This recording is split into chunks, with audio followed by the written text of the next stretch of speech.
And our speaker to take us to morning tea is Rachael Wong, she's actually a Kiwi, but she is now the CEO of Women's Forum Australia. Men, you should be very excited about this next session because we're going to talk about women. Rachael is also a former barrister and has a particular interest in the crossover between law, ethics, healthcare, human rights and women's issue. And like me, she's very bright because she trained at Auckland University. So would you welcome, please, Rachael.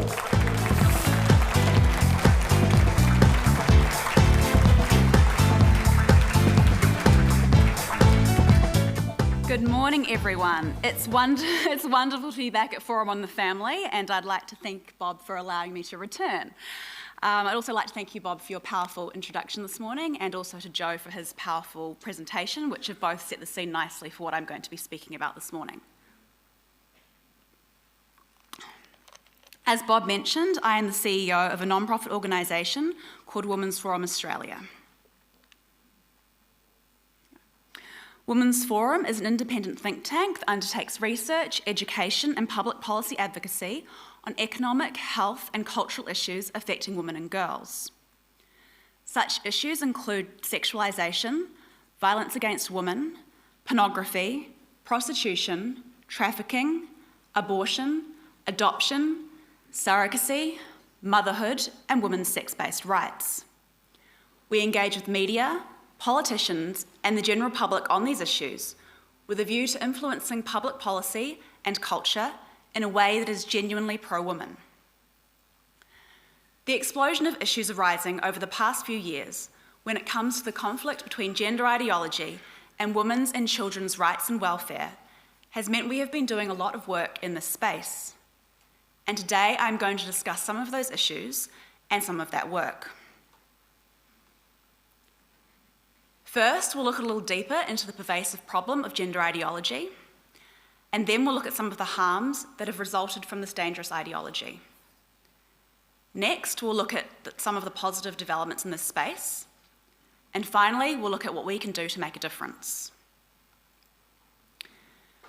Now, before I get started, I want to show you a few clips to help illustrate the absurdity of what we're dealing with and just how entrenched it is in our culture.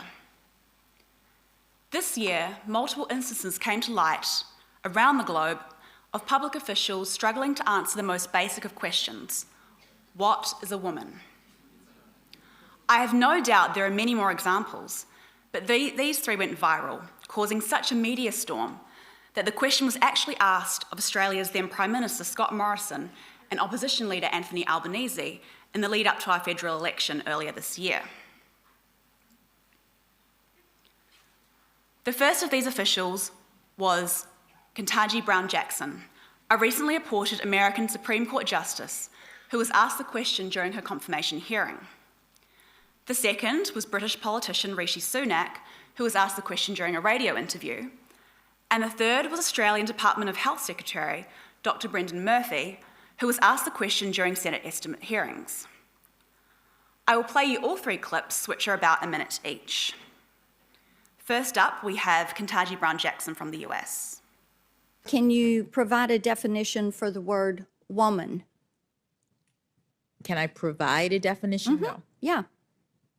I can't. You can't?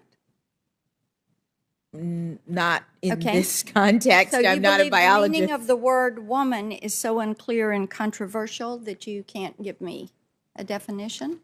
Senator, in my work as a judge, what I do is I address disputes. If there's a dispute about a definition, people make arguments, and I look at the law and I decide. Well, so I'm not.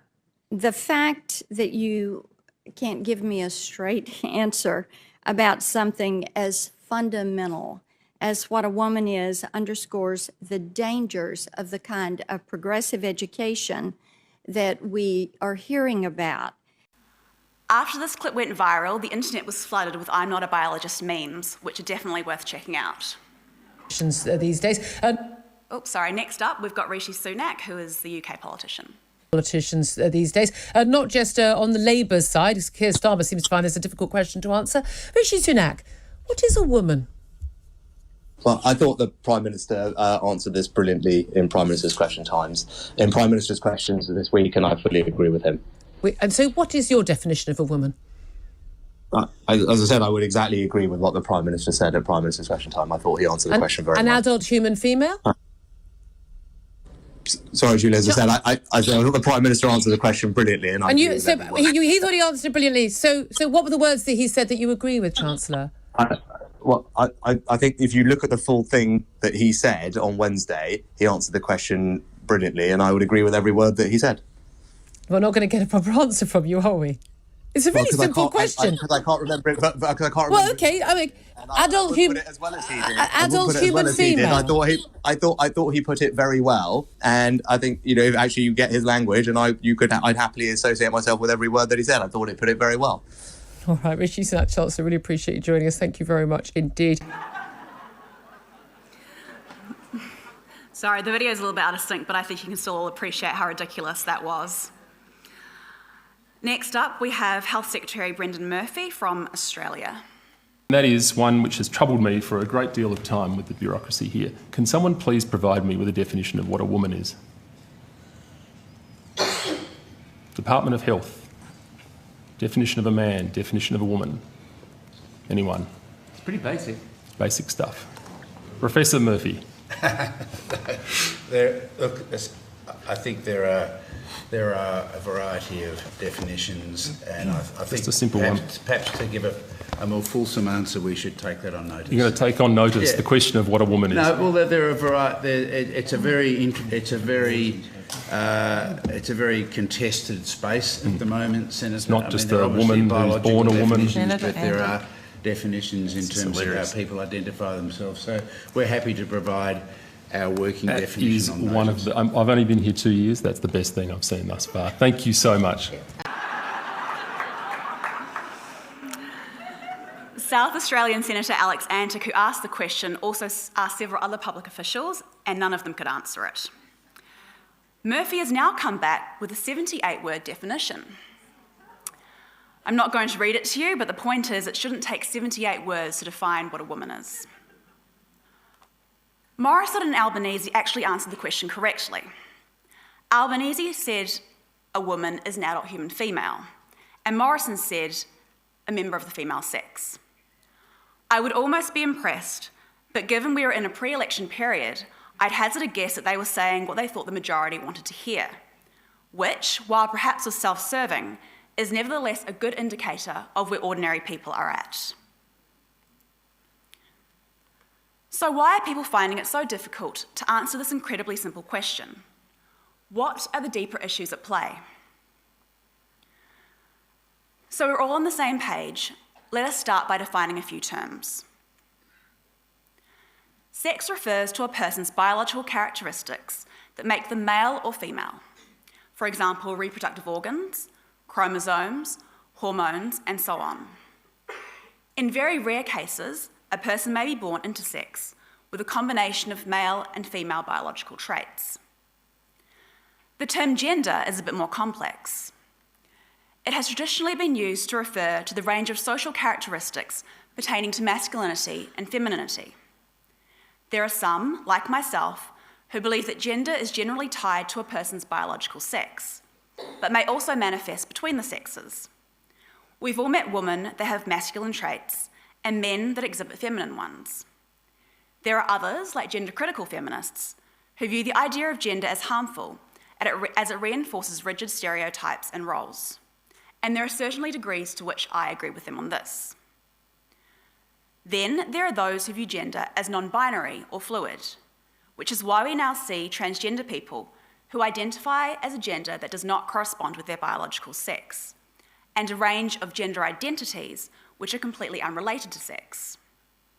So, for example, we have trans women who are males that identify as women, trans men who are females that identify as men, those who identify as neither male nor female, and those who identify as moving between the two, and a whole spectrum of supposedly unlimited other identities that I'm not even going to begin to confuse you with. It is important to understand that those identifying as the opposite sex are on a spectrum when it comes to having had any medical interventions. This is particularly significant when it comes to men who identify as women and who enter intimate, woman-only spaces with fully intact male genitalia. This third notion of gender is what I will broadly refer to as gender ideology. In short, it is the idea that gender trumps biology. Gender dysphoria describes the psychological distress that occurs when someone feels that their biological sex does not correspond with their self-perceived gender identity. Until recently, this distress was categorised as a disorder or mental illness, but international bodies and individual countries have sought to move away from this terminology that infers a problem or pathology and to normalise the notion of being transgender. This shift has come about as the result of relentless campaigning by transgender rights activists to normalise being transgender by embedding gender ideology and the associated denial of biological sex into language, laws, policies, health, academia, media, politics, workplaces, schools, sports, culture, and so on. And these activists have been largely successful in their mission. The consequences, particularly for women and children, and more generally for our culture, have been devastating. We have now come to a place where gender ideology has so deeply infiltrated our culture that people are scared to proclaim the truth about biological reality and to answer what should be obvious, non-controversial questions like what is a woman, for fear of being abused, ostracised, fired from their employment, or subject to discrimination lawsuits. This has become such a phenomenon that American conservative commentator Matt Walsh has recently released a documentary called What is a Woman?, which looks at the logic, or lack thereof, behind gender ideology and its consequent harms. It's not a perfect documentary in that, among other things, it seems to brush over the extensive work of gender-critical feminists who have been railing against this ideology for a long time and who I've had the privilege of working alongside for several years now. These feminists are well aware that the reason what is a woman is the controversial question rather than what is a man is because it is men who identify as women who are compromising women's safety and rights and causing many of the practical issues that we currently see in relation to gender ideology. That being said, I think the documentary is a great overview of the problem we're dealing with, and I'm going to show you the trailer before we move on to look at some of the harmful ways in which gender ideology is currently playing out in our culture today. What is a woman? Can you tell me that? Well, you're at the Women's March. You must have some idea. Please, if one person could tell me what a woman is. You are not here for women. We ask you to leave. What is that? I'm a husband. I'm a father of 4. I host a talk show. I give speeches. I write books. I like to make sense of things. A woman is not anything in particular. There is not one particular thing. It could be many things to many people. Some women have penises, right? Some men have vaginas. I like scented candles, and I've watched Sex and the City. Yeah. How do I know if I'm a woman? That's a great question. You're not a scientist. You're not a gender studies major. No. How do you know that you're a man? I guess because I got a dick. Can a man become a woman? I'm not a woman, so I can't really answer that. Women only know what women are. Are you a cat? No. Can you tell me what a cat is? Do you want to tell us what a woman is? I'm a biological woman that medically transitioned to appear like a male. I will never be a man. And so they go on the internet and they're told that all of their problems will be solved if they become a man. So you worry that there could be a sort of social contagion element of this? A teeny tiny bit, maybe. It got me at 42. Your child doesn't have a chance. And you're affirming it with hormones that have never been used in this way. Puberty blockers, which are completely reversible. Completely reversible. One of the drugs used is Lupron, right? Which has actually been used to chemically castrate sex offenders. You know what? I'm not sure that we should continue with this interview. So you don't want to talk about the drugs that you give to kids, or?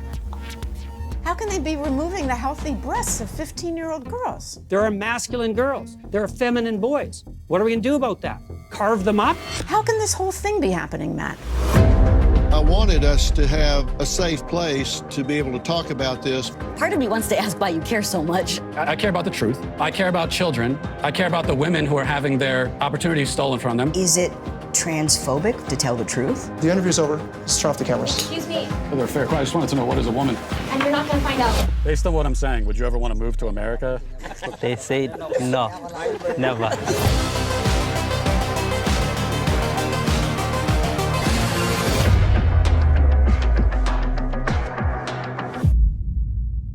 I hope you enjoyed it a little bit. We'll see when it comes out.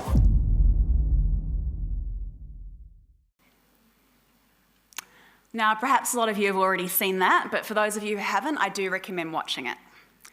Some of it is so absurd and illogical that you can't help but laugh, and I think it's healthy and necessary to be able to do that. But I do like to be careful to make the distinction between laughing at the absurdity of the ideology and always being careful to ensure that we don't ridicule the individuals who are genuinely suffering from gender dysphoria and being harmed and exploited by this ideology. From memory, Matt's documentary does this really well. Unfortunately, the examples I could give of gender ideology's harms are just about endless, and we only have time to look at a few. They are harms that affect all of us and have corroded the fabric of our entire society. But in keeping with the theme, what is a woman, and my own work at Women's Forum Australia, my focus will be on the women and children who are bearing the brunt of these harms. We will look at 5 broad categories of harms: language, sports, spaces and services, medical transitioning, and freedom of speech and conscience. The first category of harms relates to the way gender ideology is corroding our language, which in turn feeds into the other harms we are going to look at. All over the world, the word woman is being erased in policy and culture in an attempt to be inclusive of trans or non-binary individuals. Instead, women are referred to using dehumanising terms like uterus owner, people with a cervix, people who menstruate, people who bleed, or birthing person. And men can identify as women and be treated like women without any distinction under laws and policies. We recently had a big controversy around the term birthing parent being used on a government health form in Queensland. New mother and woman-only social media app founder Sal Grover incredibly managed to get it changed back to mother after stirring up backlash on social media. As a result of such language, women are being erased from the reality of their own biology. Crucial data informing public policy and services is recorded incorrectly, and biological males are able to identify into a range of women's spaces, services, and sports. When we deny reality in the name of inclusiveness, the actual effect is the opposite. Eroding women as a sex class impairs the recognition of their needs, vulnerabilities, and rights. And taking away the words that women need to speak about their bodies and experience robs them of their voice. Yes, we have to be compassionate and sensitive to those with gender dysphoria, but we also have to take a step back and look at the harmful and absurd impact that this is having when it comes to public policy and our ability to use language in a way that makes any sense. A somewhat astonishing example of this came up recently in relation to the issue of abortion and the US Supreme Court's overturning of Roe v. Wade during an exchange between a US senator and a Berkeley law professor. I want to play you the clip as it's just extraordinary. Professor Bridges, you said several times, you've used a phrase, I want to make sure I understand what you mean by it. You've referred to people with a capacity for pregnancy. Would that be women? Many women, cis women, have the capacity for pregnancy. Many cis women do not have the capacity for pregnancy. There are also trans men who are capable of pregnancy, as well as non-binary people who are capable of pregnancy. So this isn't really a women's rights issue. We can recognize that this impacts women while also recognizing that it impacts other groups. Those things are not mutually exclusive, Senator Hawley. Oh, so your view is that the core of this right then is about what? So I want to recognize that your line of questioning is transphobic, and it opens up trans people to violence by not recognizing them. Wow, you're saying that I'm opening up people to violence by asking whether or not women are the folks who can have pregnancies? So I want to note that 1 out of 5 transgender persons have attempted suicide. So I think it's important because of my line of questioning? So we can't talk about it? Because denying that trans people exist and pretending not to know that they exist I'm is denying that dangerous. trans people exist by asking you if you're talking about women having pregnancies? Do you believe that men can get pregnant? No, I don't think women can get So you are pregnant. denying that trans people exist? And that leads to violence? Is this how you run your classroom? Are students allowed to question you? Or are they also treated like this, where No, they're they're told allowed that to they're opening up people to violence? We have a good by time in my questioning? class. You should join. Oh, I bet. You might learn a lot. Wow, I would learn a lot. I've learned a lot I just in this know, exchange. absolutely. Extraordinary. Yep. Now, I said that example was somewhat astonishing, as nothing really surprises me anymore in relation to the gender ideology movement. And terms erasing women like people with the capacity for pregnancy have been used in other contexts before. For example, the term pregnant people is popping up more and more in Australian laws, policies, and media coverage, and I see the same is happening here in New Zealand. But what is remarkable in this clip is more the conclusion drawn by the professor that questioning the terminology somehow opens up people to violence, as well as a clear tension between gender ideology and the pro-choice view that abortion is a woman's right.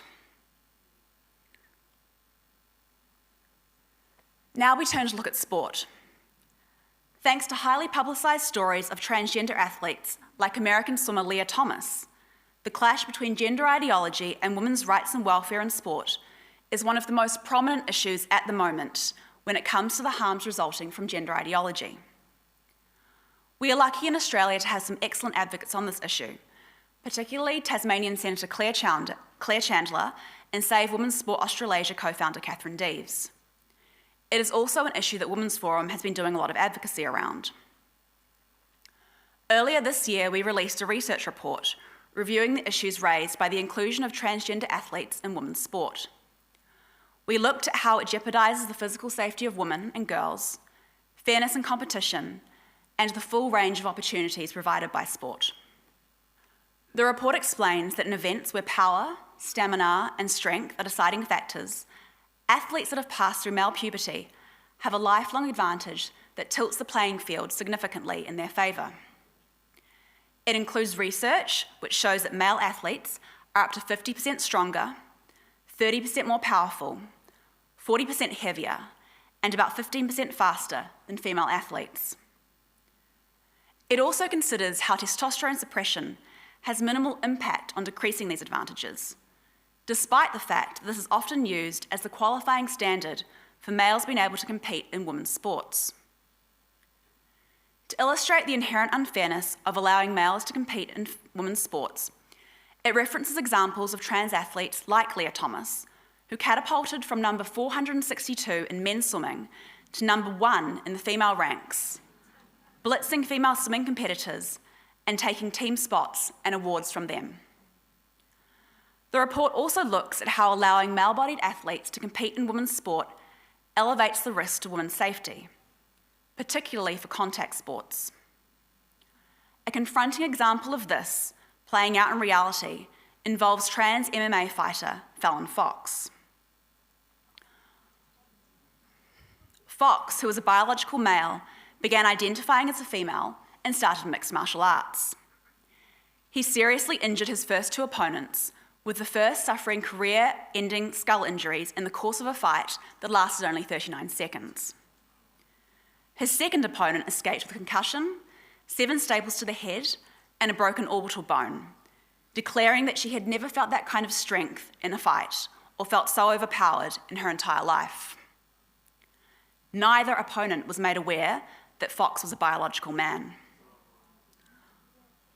One commentator has aptly noted that in the past, if a man hit a woman so hard that he sent her to hospital, he'd be in prison. But in the media frenzy that followed, those who criticised Fox competing against women were accused of being transphobic. Meanwhile, Fox's comments following the fights reveal a personal and arguably misogynistic vendetta against female opponents who question the claim that trans women are women and refuse to overlook the biological differences between males and females. Over the course of an entire professional career, Fox went on to win every competition but one. In addition to fairness and safety issues, our report considers how the inclusion of male athletes in women's sport limits career progression for young female athletes. Their inclusion means that women and girls who would otherwise have a chance to compete or excel miss out, either because a male athlete has taken their spot or placing. This could put some girls off certain sports entirely and would lead to lost opportunities when it comes to careers, sponsorship, leadership, and more. This can be seen in the US, where in 2019, transgender high school runners Andrea Yearwood and Terry Miller cleaned out the girls' events, between them taking first place in 13 out of 14 girls' events in 7 state-level competitions. The same times that would have earned them first and second place in the girls' events would have seen them ranked 120th and 195th in the boys' events that year. Selena Sol, a female athlete who was edged out of events by Miller and Yearwood, has expressed how frustrating and heartbreaking it is for girls to compete against athletes that they know they have no chance against. However, the impact of trans inclusion in women's sports extends significantly beyond the question of who wins a particular event. Selena has noted that when athletes like herself fail to qualify for finals, it puts them on the sidelines at events where college scouts regularly recruit, which could impact future college scholarships because the scouts are not made aware that the top performing athletes are transgender. So far, her predictions are coming true, with Yearwood receiving recruitment interest to run track and field for Harvard University, among others. Everyone should have an opportunity to play sport, but we need to make sure we have a fair playing field. Biological sex differences clearly matter in sport, and ignoring them negates the very purpose of having a separate female sporting category in the first place, namely to provide a forum in which women and girls enjoy a sporting chance of success. An issue where gender ideology is more pervasive and arguably more dangerous to women and girls is in women-only spaces and services. These include bathrooms, changing rooms, fitting rooms, rape and domestic violence refuges, hospitals, swimming pools, prisons, events, social apps, and more. As I noted earlier, many men who identify as women still have fully functioning male parts with no intention of getting them removed. As a result of self-identification laws and policies, there are so many instances of women being adversely impacted by trans-identifying males in their women-only spaces that Melbourne University professor Holly Lawford-Smith has set up a website to collect women's stories in this regard. The website is called No Conflict, They Said, challenging the notion that there is no conflict of interests and rights between biological women and trans women. For her troubles, she was called transphobic, and almost 100 of her colleagues signed a letter demanding the website be removed, only serving to validate her concerns about women's interests and rights. When it comes to examples of gender ideology encroaching women's only spaces and services, the list continues to grow. So I'm just going to refer to a few particularly disturbing examples. The first relates to a female patient whose rape on a single-sex ward in a UK hospital just came to light this year. The woman reported her assault to the police, who were told by the hospital that there had been no male there and therefore the rape could not have happened. It took almost a year for the hospital to admit that yes, there was a trans-identifying male patient on the ward and that yes, this rape had happened. During that year, the woman was utterly distraught and on the verge of a nervous breakdown for not being believed. It is unconscionable that this woman was put in this position in the first place, and even more unconscionable that it was lied about. The second example is also from the UK, and is of 2 female prisoners who were sexually assaulted by transgender prisoner and convicted rapist and pedophile Karen White in a female-only prison in 2018. Despite this horrifying example, multiple jurisdictions continue to house men in women's prisons, including male sex offenders. Take, for example, Harvey Marcelin, the serial killer arrested in March for dismembering a woman who is currently being housed in a US women's prison. Marcelin identifies as a transgender lesbian and has murdered 3 women in total. And back in Australia, it has recently come to light that a man who committed serious sexual offences against women and children is being housed in a women's prison in Victoria. The female prisoners there are understandably distraught and have been petitioning multiple Victorian government departments for the immediate removal of the man in question. Women's Forum Australia has partnered with multiple other women's advocates and organisations, standing in solidarity with these women and petitioning for their removal. Our petition calls on Victorian leaders to remove the male sex offender and other men from women's prisons in Victoria and to protect the human rights and safety of female prisoners. Men do not belong in women's prisons, full stop, but it is cruel and gravely unjust to imprison vulnerable women with a violent male sex offender. The third example involves a 14-year-old trans-identifying boy who sexually assaulted a female classmate in a US school bathroom last year. The same boy assaulted another girl in a classroom at a different school a few months later.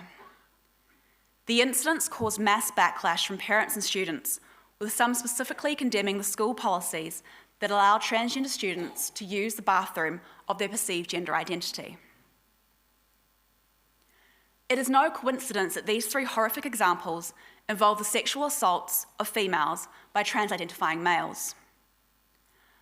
Males are much more likely to be the perpetrators of sexual assault, and females are far more likely to be the victims. This does not change because the male perpetrator happens to be transgender.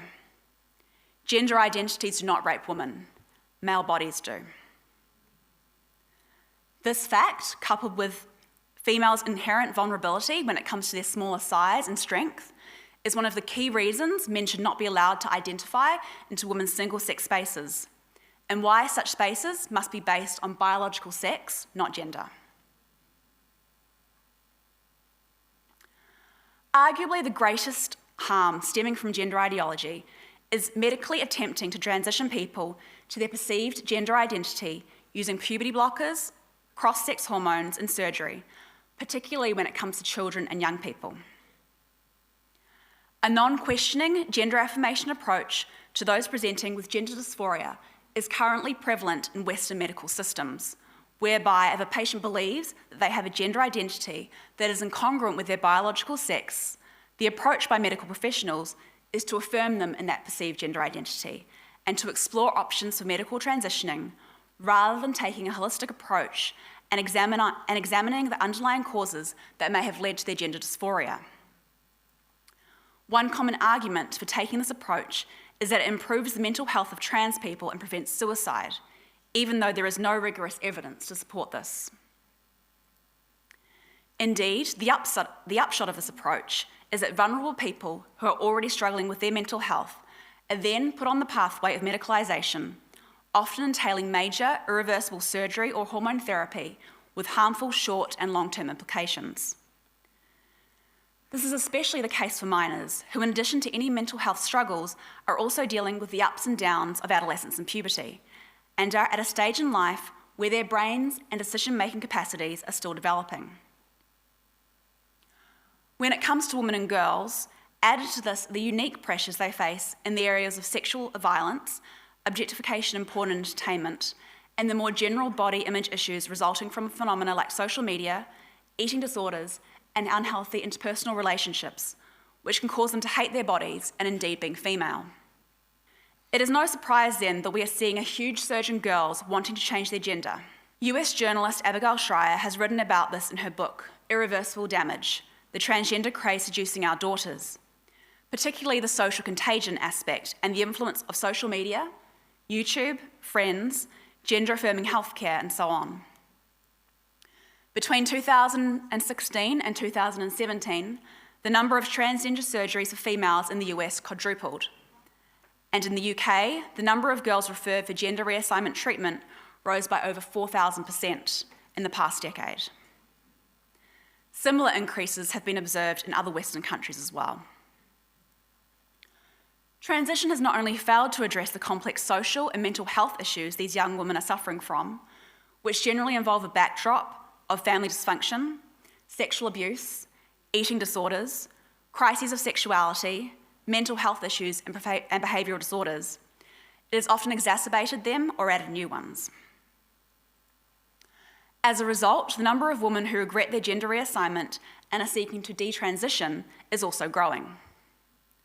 One of the most high-profile detransitioners is a young British woman named Kira Bell. Kira was diagnosed with gender dysphoria and referred to the UK Tavistock Children's Gender Clinic as a teenager. She was prescribed puberty blockers at age 16, and a year later was receiving testosterone shots. At age 20, she had a double mastectomy. Operating under the gender affirmation care model, the clinic failed to detect that it was Kira's history of family dysfunction, mental health issues, and struggles with her sexual orientation that had given rise to her gender dysphoria, and which she said was a symptom of her overall misery, not its cause. She says the consequences of what happened to her as a result of her treatment at Tavistock have been profound. They include possible infertility, the loss of her breasts and ability to breastfeed, atrophied genitals, a permanently changed voice and facial hair.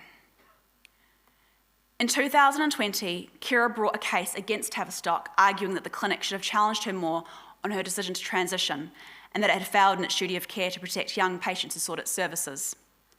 The High Court ruled unanimously in her favour, expressing serious doubts that patients under 16 could understand the long-term risks and consequences of being treated with puberty blockers and thus have the capacity to give informed consent.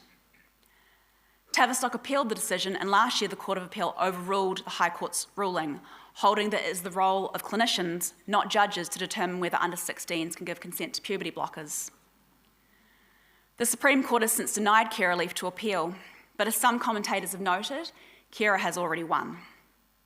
Her case propelled detransitioner stories into the spotlight. It helped wake up the world to the reality of the medical transition of children, the dangers of the gender affirmative model, and the scandal of treating children according to ideology rather than clinical evidence. This is seen most recently in the latest developments with the Tavistock Clinic, which we will look at shortly. One of the most raw, heartbreaking detransitioner accounts I've seen was released about a week ago by a young woman named Jalissa Vine. According to the video, she lived as transgender for 8 years before beginning to detransition and had both a double mastectomy and a hysterectomy. I'm going to play you a few minutes now, as I think it's really powerful. How do I love myself again? How do I feel connected to myself again? It's like I'm mourning an entire life that should have been mine. That was my birthright. I don't know how this happened to me. And I'm just so angry. And I'm so sad. Like, I just don't know how this happened. Like a virus or something, it just like infected me, and it happened so quickly. And it was like I was right there, like agreeing to every single thing, and I don't know how that happened. Then now I can sit here and like look back and be like, why did I do that? It doesn't make any sense. None of it makes any sense. If I just would have waited. If I just would have waited. If I just would have waited and let myself heal. I can't have kids. I'll never lose my virginity. Like, I feel like I'm left to just like accept the scraps of the life that I could have had. I had this full life that I'm now having to mourn, while also living in the present moment with the life that like feels just like the scraps of what could have been. I don't know how to be happy in that. You know, I don't know how to be okay with that. I hate when people are like, everything happens for a reason. Like, no, this didn't happen for a reason. You know, it's just a tragedy. Just call it what it is. I don't want to use the word indoctrinated, but I was young and I was sad and I was impressionable and I thought that this would fix everything. I don't know what to do with like any of it.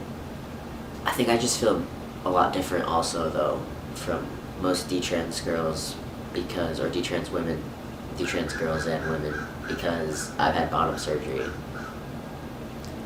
every girl I know has it. You know, they still have this part of them. And I don't have that. Like, I don't have anything anymore. It's just so sad. Like, it just sucks so bad. This is just something I'll have to live with. You know, there's like no fixing it. There's no making it better. I have to live like this for the rest of my life and figure out a way to be okay with it. It's so scary and terrifying. It's like, right now I don't see that. I don't see that path. Maybe it exists, but right now it just feels so hard to see. I find that video really hard to watch, but I'm so glad to see more stories like this out in the open, and I've no doubt that it'll help a lot of people. What has unfolded in regard to medical transitioning, particularly of children and young people, is a medical scandal. There are no words strong enough to describe the devastation that this abuse has caused. I think this is also an appropriate moment to note that one of today's other speakers, the wonderful Jennifer Lau, who is here from the US, has recently produced a documentary called The Detransition Diaries, focusing on the stories of 3 young female detransitioners and the rising number of women who are deciding to detransition. I believe it is due to be released this month, and I'm very much looking forward to seeing it. One more thing I'd like to make note of under this category of harms is the accompanying erosion of parental rights and the parent-child relationship. I had a distressed mother from Victoria write to me a few days ago about her gender-confused teenage daughter and her school's policy which would allow her to see a doctor about transitioning without parental consent or even notification. This is further compounded by school education programs that promote and endorse gender ideology, as well as Victoria's new anti-conversion therapy laws, which effectively make it a criminal offence for parents or medical professionals to steer children away from being transgender. There are so many heartbreaking stories of parents who have lost control of their gender-confused children to the state, as well as horrifying and ridiculous stories of the indoctrination being foisted upon children in schools. Just the other week, a private school in Melbourne was reported as supporting a student in identifying as a cat. There is a fantastic new political candidate in Victoria named Moira Deeming, who has been a strong advocate of child safeguarding in the face of aggressive trans activism. Also a high school teacher, Moira has campaigned against Victoria's gender ideology, hypersexualised safe school program, which teaches erotic sexual education and gender identity ideologies from kindergarten. To this end, she has helped set up the website In Defence of Children, which collects testimonies from teachers and parents about the impacts of extreme sexual orientation and gender ideology in Australian schools, which undermine the safety of students, the rights of parents, and the dignity of the teaching profession. I recommend checking it out.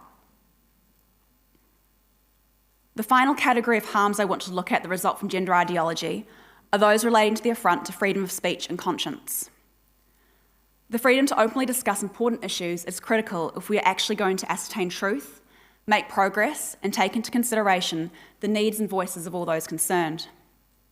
However, all around the world, people, and especially women, are being harassed and silenced for voicing their concerns about the harmful impact of gender ideology. The most well-known person to be on the other end of abuse and vilification is renowned Harry Potter author J.K. Rowling. Rowling has been a strong advocate of biological reality and women's sex-based rights, and this has earned her death threats, rape threats, vicious online trolling, and a flood of abusive social media commentary and other media commentary.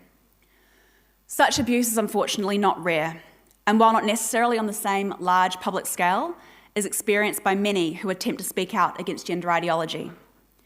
Yet there's no doubt that Rowling's voice on this issue has helped embolden and bolster the voices of many others. Then there are those who have been fired from their jobs for refusing to toe the gender ideology line. I'm going to talk now about a couple of women in Australia to whom this has happened. The first is Jasmine Sussex. Jasmine was one of 5 counsellors to be sacked by the Australian Breastfeeding Association this year. Her first crime was using the word mother instead of parent, and therefore apparently making trans people feel unwelcome. This is despite the fact that only women can breastfeed, which we all know. Her second crime was refusing to help men chest feed babies. The ABA now requires counsellors to offer support to biological males who identify as mothers in their efforts to lactate. In a couple of documented cases worldwide, chemical stimulation has succeeded in coaxing from the nipples of biological males a few droplets of, well, we don't know exactly what it is. Jasmine is right to insist this is effectively a human experiment on babies. The second example is a woman named Karen Lizignoli. Last year, Karen reached out on Twitter to ask the question about whether it is legal to define women as biological females. She had recently been appointed CEO of Girl Guides in Western Australia, and her question was prompted by valid concerns for the safety implications of girls sharing tents with men or boys who identify as females. The Girl Guides quickly distanced themselves from her comments, saying they did not reflect the views of the organisation and that they welcome all girls and women, including transgender girls and women. Karen's employment was terminated for exposing the organisation to serious reputational risk.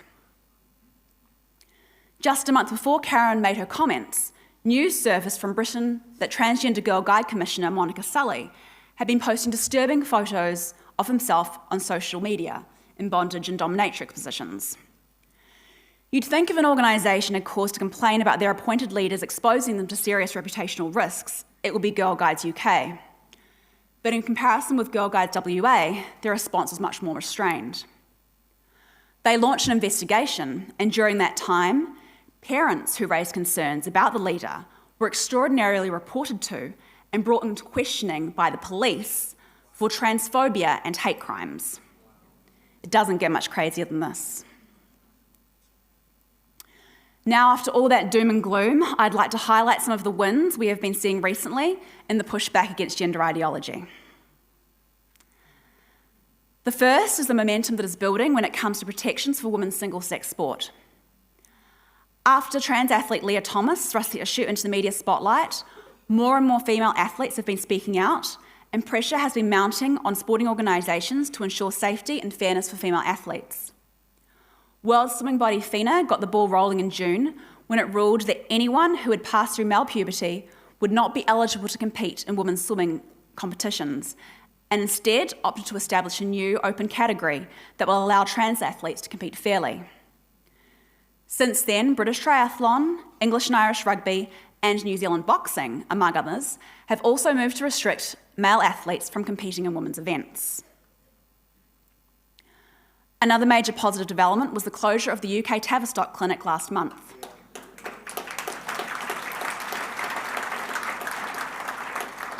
Tavistock, the world's largest children's gender clinic upon which many others throughout the world are modelled on, was ordered to close its doors after an independent review found that it was failing vulnerable young people. The review found that using its gender-affirmative approach, the clinic had rushed children to life-affirming puberty blocker treatments and that other mental health issues had been overlooked. The clinic is to be replaced by regional centres offering a more holistic approach. The clinic's closure is vindication for all those who, often in the face of extreme abuse and vilification, have sought to raise the alarm about harmful and irreversible affirming gender treatments for children. Two other big wins this year involve British women Maya Forstater and Alison Bailey, winning their high-profile discrimination claims against their employers who had discriminated against them for their views about the reality of biological sex and the importance of women-only spaces, services, and so on. In addition to affirming protection in law of these common-sense views, their cases also help shine a light on the oppressive forces embedding aggressive gender ideology in workplaces and beyond. In the UK, the key player is LGBT charity Stonewall. In Australia, it's the AIDS Council of New South Wales. And in New Zealand, I believe it's Rainbow Tick. These government-funded organisations run programs to help employers comply with diversity requirements in order to create LGBT-inclusive workplaces. However, the promotion of inclusion has been the excuse for these organisations to embed a nationwide incentive structure in our private and public institutions that rewards compliance for enforcing gender ideology in the workplace and penalises the non-compliant. These diversity and inclusion programs have been effective in embedding gender ideology throughout sport, health, education, government, and across the private sector, with grave implications for women and children in particular. Since the decision was handed down in Bailey's case, pressure has been placed on public sector bodies to leave Stonewall's controversial diversity program. The calls to withdraw from Stonewall follow the large number of high-profile employers who left the program last year, including the BBC after its damning investigation of Stonewall's undue influence on public bodies, including on the BBC itself. Recently, we have finally started to see our media in Australia start to report on the undue influence of ACON, thanks to the tireless efforts of women who have been working to expose them over there. As well as concrete wins like these, the overall narrative also appears to be changing. Having worked in this space for several years, I can feel there has been a huge shift in the number of people speaking out on this issue, as well as the degree to which the media is beginning to give it more airtime and even to tell the truth in its reporting. The UK is a lot further ahead in its pushback against gender ideology, but there has been a definite shift in Australia, and even more so in the past few weeks since the fall of Tavistock. We actually had the media report on what will be Australia's first lawsuit regarding treatment for gender dysphoria by a young woman. Right, the task ahead. How can we push back against the harms of gender ideology? The problem we are dealing with is significant and the harms are devastating. But as we've seen, there is hope, and I want to leave you with a few thoughts about things you can do to help turn the tide on gender ideology. The first is do not comply. My first suggestion is the most passive one, and that is to not comply or take part in the falsehoods that gender ideology promotes. But just because it's passive doesn't make it easy. In refusing to do things like use your preferred pronouns in your email sign-off, or allow your child to attend hypersexualised, gender ideology-driven sex education classes, you may open yourself up to ridicule by colleagues and friends, and it will take courage to stand your ground. My second suggestion is that where you see the promotion of gender ideology or its adverse consequences, call it out. That might mean complaining to your child's school about something inappropriate they're being taught, complaining to companies who attempt to erase the word woman, complaining to advertising bodies about those same companies, going to your local members of parliament or to the media. My next suggestion is to educate yourself and talk about it with others. While most ordinary people can see the dangers in allowing men to access women's spaces or the destructive impact of transitioning children, some have unfortunately been indoctrinated by a culture that has been celebrating these things for far too long. And even those who do see the problems may not understand just how pervasive the harms of gender ideology are in all aspects of our culture. The only way we are going to successfully overcome this harmful ideology is if enough people wake up and say enough is enough. Not everyone is equipped to speak out publicly or to engage in the public sphere on this issue, and so my next suggestion is to support those who do or who could, whether that be politicians or organisations like Women's Forum or Family First. That could involve donating resources, time, or even contributing suggestions for how to combat harmful gender ideology-driven policies and practices.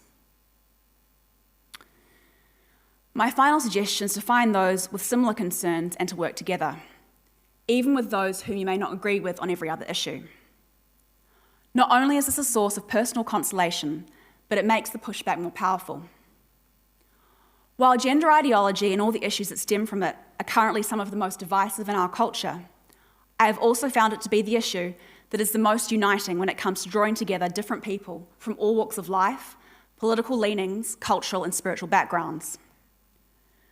Despite the dark nature of the issue, I have found this collaboration, sometimes with the most unlikely of allies, to be a great source of optimism and hope. This hope is not only for the pushback against gender ideology and for the protection of women and children, but for civil discourse and cooperation on a range of issues, as mutual respect, understanding, and friendship is forged amongst those with diverse backgrounds and views. On that note then, I'd like to leave you with just one final thought, which harks back to what I said at the beginning of my presentation about the legitimacy of poking fun at the absurdities of gender ideology, while being careful to show compassion to those gender dysphoric people who are suffering greatly. One of my favourite quotes is by a German Jewish philosopher named Edith Stein, who was also canonised a saint by the Catholic Church. She said, "Do not accept anything as the truth if it lacks love, and do not accept anything as love which lacks truth." In other words, speak the truth with love and speak the truth to love. The issues we have discussed, like trans athletes in women's sport and the medicalisation of children, are ones which provoke strong emotions, especially in some trans-identifying people who are already vulnerable and may feel like they are being personally attacked. That is not a reason to remain quiet, but rather a call to engage in this conversation with respect and compassion, while also being firm and resolute where it is called for. Questions like what is a woman help to expose the illogical and harmful nature of what we're dealing with. But at the end of the day, we are trying to genuinely love people by attempting to promote and protect their safety and well-being, not simply trying to win a battle of words. That's all. I'm just going to leave this page up here with some of the resources that I mentioned in case you want to note any of those down. Thank you.